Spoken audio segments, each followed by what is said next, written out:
So, student loans. Student loans have been extended yet again by the Biden administration. What exactly should you do? We're going to talk about it right here in this video right now. So let's not waste any more time. Let's get right into the video. Let's go.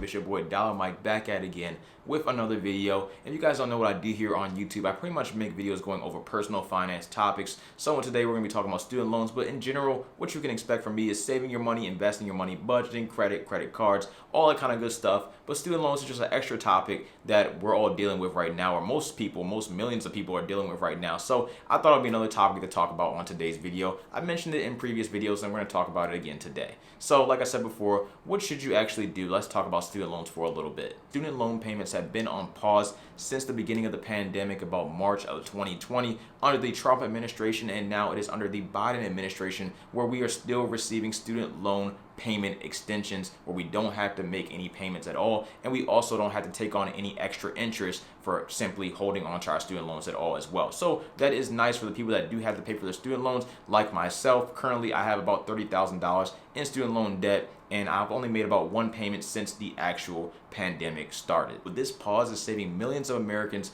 like myself on average of $400 every single month, which is a lot of money that you can do a lot with when it comes to paying down maybe other expenses, or just comes down to paying your expenses in general. I mean, I'm staying in a new apartment right now and the rent is over $2,000 every single month.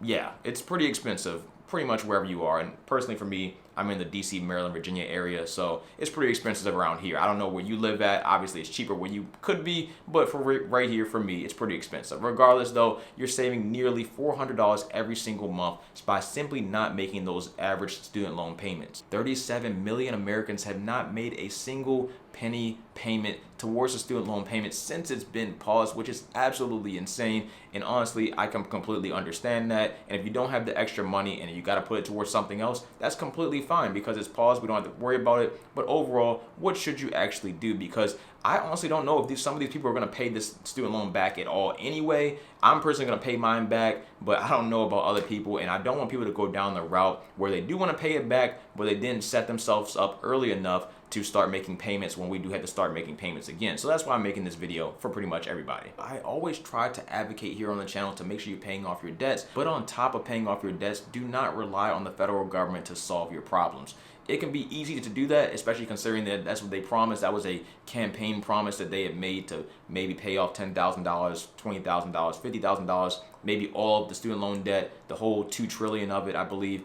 Maybe that's the case. Maybe it is the case. If that happens, great. That way we don't have to pay our student loans. But just don't rely on them to do something like that, because if you do that and they don't do it, then you're going to be hurt and you might be in a position where you can't take care of your own bills that you have to take care of anyway. Or, you could just not pay for it and let your loans go into default and then have your credit be trash, and now you can't apply for a credit card or a house or an apartment or basically anything. And why would you want to do that? So like I said before, I'm mainly just here talking about this topic again. I mentioned this topic multiple times, but talking about this topic again just to give people some insight on what I'm personally doing to pay off my student loan debt if it does come a time where we need to pay for it again, or if they just pay it off, then they just pay it off. Great. So what exactly should you do? And my personal opinion remains the same as the last time I made this video, and that is to basically save the amount of money that you have to make a payment on for your student loans in a separate savings account, maybe a high interest savings account, maybe some type of investment account, but not a high risk investment account, but some other account where you're normally going to make those payments to that. You would just simply make it to that savings account or the high interest investment account or low interest or whatever.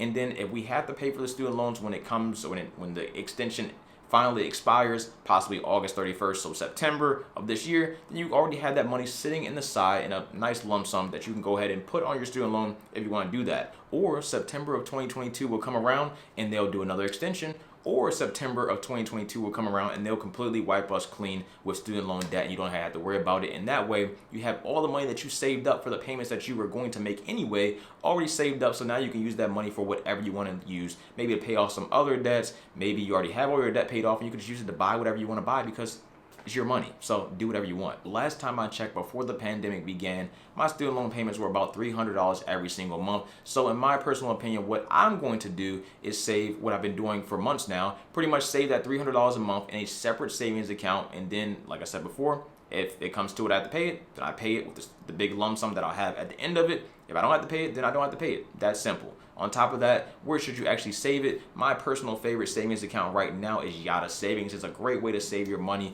because you can actually earn more money on top of the money you're actually saving, and it's at no extra cost. It's not invested. It's FDIC insured, so all your money is safe. It's in a standard bank account pretty much, in a standard bank account, but the more money you save with Yada Savings, the more money you have the potential to win. I'm not going to explain it all in this video today because I talked about Yada Savings all the time on the channel. It's a great savings account and I highly recommend it. I'll have a link up there talking about, or pretty much a link right up there going over the Yada Savings playlist of all the videos I have going over Yada Savings. But I've been using that savings account for since it pretty much came out. So it's been like almost 2 years now, I feel like. I think this year will be the second year. So yeah, I made over $600 in passive income simply by saving with Yada Savings. So I'm living proof that it works, and you can see that in my Yada Savings videos. Now, like I said before, if you want to save it in a standard low risk investment account or just another savings account of your choice, go right ahead. I simply like Yada Savings, so that's all I got to say on that. And if you want to sign up with Yada Savings, it'll be a link down below to do that, and that'll get yourself 250 free tickets,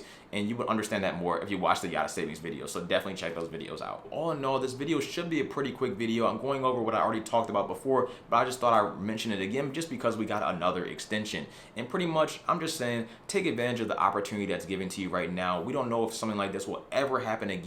So if you don't have to pay for your student loans right now, that's great. I don't have to pay for mine. I'm assuming you don't have to pay for yours either. That's great. So take advantage of that. Maybe you need to put that money towards something else to pay off another high interest debt. Maybe you want to pay off some credit cards, or maybe you want to pay off your car, or whatever you want to pay off, or maybe you just want to save some more money. You can do that because you have the ability to do that right now. Now, when we start paying for it again, then you'll lose that ability, obviously, and then things will be a little different. So all I'm saying is take advantage of it. It's been an extension it's been a very long extension, 2 years now. So like I said, just take advantage of the opportunity. We don't know if we're getting it again, and it's as simple as that. I already told you what I'm going to do, so if you're going to follow me on the way I'm going to do it, then let me know down in the comment section below. If not, that's perfectly fine as well. Let me know down in the comment section below, and if you learned something today, or if you got any type of insight or anything like that, then also like the video. Other than that, that's pretty much all I got for today's video, so thank you guys for watching. Stay safe, stay positive, save your money. I'm out. Dollar Mike. Peace.